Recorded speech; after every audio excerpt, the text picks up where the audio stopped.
कानों ने, मेरी ननद की चुगली ने पति को सिखाया, जेठानी को मजा आया। वाह भाई वाह, एक ही शॉट से पूरी कहानी बता डाली ओरे बाबा ने, मज़ा ही आ गया। उधर अम्मा जी यानी हमारी बहन जी ने एक्सेप्ट कर लिया है कि बड़के बेटा भी कुछ कम नहीं है और बड़के बेटा के तानों से इनको कुछ फ़र्क नहीं पड़ता। तो क्या है राज बड़के बेटा के प्यार का और क्या गड़बड़ है छुटके बेटा में, ये हम आपको बताएंगे। यहाँ से छुटके बेटा सीख भी सकते हैं कि क्या कैसे करना है। और भाई कौन है जो पड़ोसी के घर में अपना सामान रख के भाग गया है? पड़ोसियों के घर में ज़्यादा दिन सामान नहीं रखते, नहीं तो बारिश में बाहर रख देंगे, जंग लग जाएगा। नमस्कार, मैं आपकी मंजरी आज फिर हाजिर हूँ आपके साथ ब्लॉगर्स रिव्यू पर। और क्या बन रहा है, क्या चल रहा है, आज क्या है लंच में?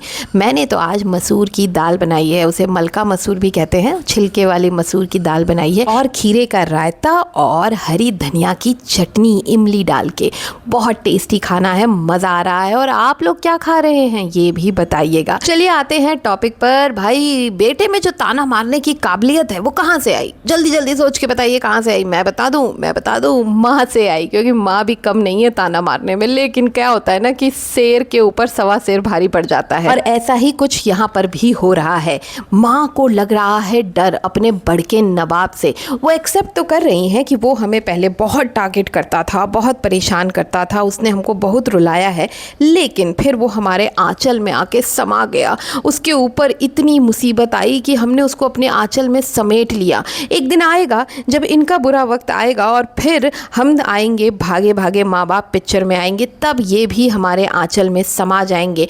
मतलब कहीं ना कहीं कृपा रुकी हुई है भाई, छुटके नवाब आपकी कृपा रुकी हुई है। आपको भी कोई पकड़ के लानी पड़ेगी। उसके साथ कुछ दिन राखी वाखी आ रही है, मनाइए, उसके बाद आप पर भी कृपा बरसेगी माँ बाप की। मतलब क्या सोच है इनकी कि उस पर मुसीबत आएगी, वो फिर हमारे पास रो के आएगा, फिर हम उसे अपने आंचल में समेट लेंगे। ये इंतज़ार कर रही हैं, ये फिर से मैं वही कहूँगी मैनिफेस्ट कर रही हैं कि उस पर मुसीबत आए और फिर हम उसको जो है अपने आंचल में समेटें और फिर दुनिया को दिखाएं कि हम कितनी अच्छी मैं माँ हूँ। बार बार ये कहना कि हर घर में लड़ाई होती है, बिल्कुल हर घर में लड़ाई होती है, पर हर घर में दादी अपनी बच्ची को, पोती को बद्दुआएं नहीं देती।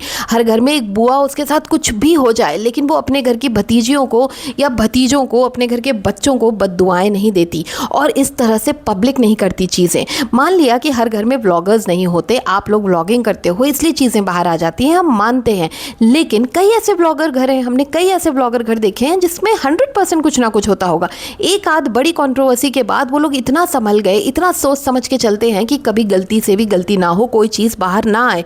तो ये चीज़ आपके खुद के हाथों में है। लेकिन बेचारी करे तो क्या करे, ताना मारने से बेचारी बाज नहीं आ पाती, उनकी आदत है। और वही डीएनए, वही संस्कार, वो जिन संस्कारों की दुहाई देती हैं वही संस्कार पहुंच गए हैं बड़के भैया ने। वो घूमते फिरते कभी अपनी मम्मा को ताना मार देते हैं तो कभी अपने छुटके पड़ोसी भाई को। आप लोग कहेंगे माँ को कहाँ ताना मारा?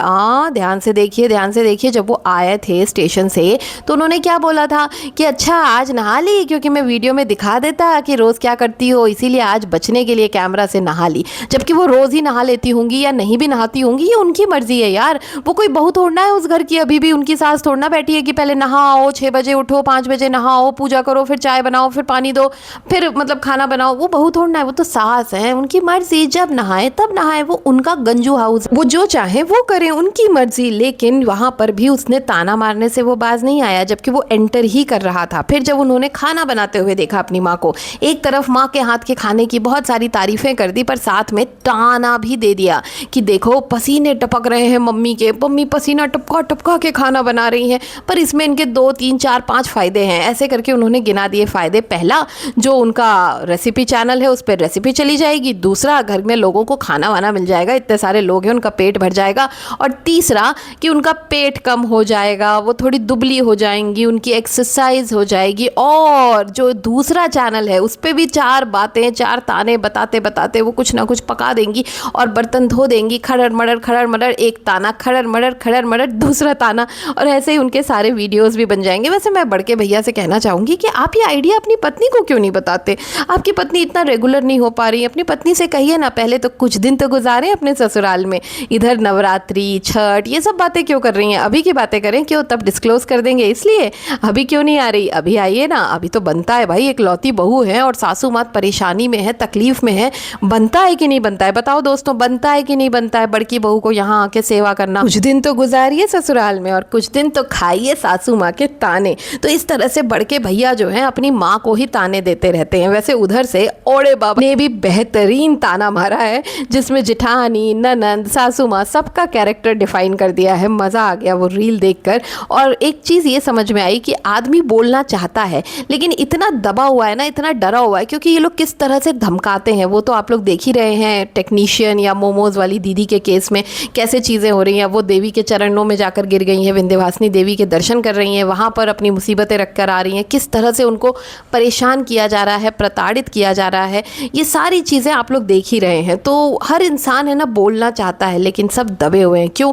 क्योंकि नंगे के आगे तो भगवान भी हारता है। इधर बड़के भैया ने माँ को ताना मारते मारते अपने भाई को, ओहो सॉरी पड़ोसी को ताना मार दिया है।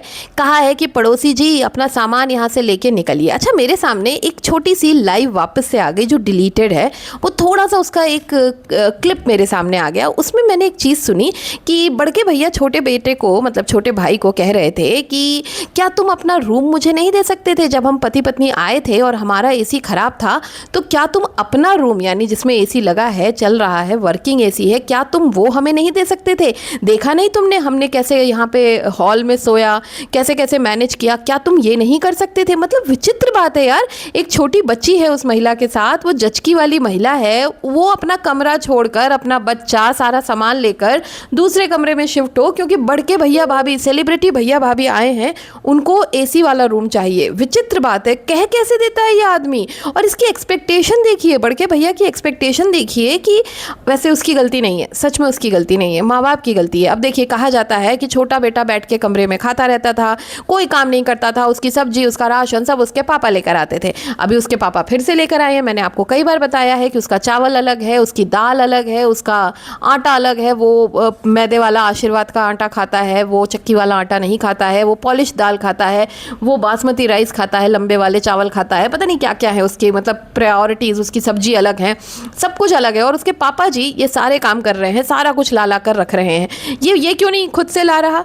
यहाँ पर कोई कुछ नहीं कहेगा। क्यों? क्योंकि वो तो बहुत बड़े आदमी हैं, वो तो सेलिब्रिटी हैं। इस बंदे का दिमाग देखिए कि मुझे कमरा ऑफर नहीं किया, मुझे एसी वाला कमरा ऑफर नहीं किया तो मैं इससे कमरा ही छीन लूंगा, मैं इसे इस घर से ही निकलवा दूंगा। ये है इसकी सोच। याद करिए, किसी ने अपनी सगाई में इन्हें नहीं बुलाया था तो उसकी शादी ही cancel. Don't connect the dot. ये इनके घर जाता है किसी पार्टीज वार्टीज में, तो मैंने इस माता जी को, बहन जी को और इनके यही बेटे को, जो छोटे बेटे को और बहू को किचन में, जो सो कॉल्ड गोल्डन महल किचन बना है, वो किचन में सोते हुए देखा है। जब वो किचन नहीं बना था, स्टोर की तरह था, वहां पर ये लोग नीचे सोते थे, लेकिन इन लोगों ने तो कभी आवाज नहीं उठाई। ठीक है, परिवार है, होता रहता है, लेकिन एक पत्नी, छोटी देवरानी और बच्ची, छोटी सी बच्ची को कमरे से निकाल के खुद को सोना था, क्योंकि ये सेलिब्रिटी हैं, ये बड़के भैया हैं, क्योंकि ये धरती पे पहले आए हैं। सोच कैसी है इस आदमी की।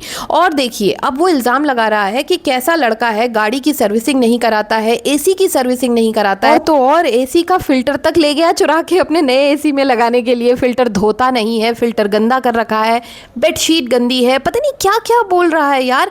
इतना मतलब अपने आप को सेलिब्रिटी क्यों समझना? एक बात बताइए, हमारे भी बच्चे हैं, है ना, आपके भी बच्चे होंगे, आप जो देख रहे हैं सब्सक्राइबर, आप लोग जो घर में खाते हैं वही बच्चा खाता है ना। बचपन से जो आदत डालते हैं, कई लोग होते हैं जो आलू ज़्यादा खाते हैं तो बच्चे आलू खाने लगते हैं, हरी सब्जी नहीं खाते वो बड़े होके, तो वैसे ही आदत डालते हैं ना। जब आप माता जी कह रही हैं, बहन जी, कि इनके घर में मोटा चावल ही चलता है, ये सारे लोग मोटा चावल ही खाते हैं, सिर्फ बड़के भैया को पतले चावल पसंद है जो प्लास्टिक की तरह लगते हैं, फिर भी उसके लिए हम लाते हैं। बताइए, इतना प्यार करती हैं कि अपने बड़के बेटा को ये प्लास्टिक खिला देती हैं, लेकिन उसको मना नहीं कर पाती। तो बचपन से उसको ये प्लास्टिक के चावल खाने की आदत कहाँ से लगी? किसने डाली ये आदत? हॉस्टल में तो नहीं मिलते होंगे बासमती राइस, तो ये आदत कहाँ से लगी कि उसे पॉलिश दाल ही खानी है, उसको यही वाला आटा खाना है, उसको यही वाला चावल खाना है? ये आदत कहाँ से लगी? गरम रोटी खाना है। हॉस्टल में रहे बच्चों को गरम रोटी का शौक बिल्कुल नहीं होता है। चलिए खैर, आप लोग इन सारी चीज़ों का जवाब दीजिएगा। मिलते हैं एक नए वीडियो के साथ। Bye bye.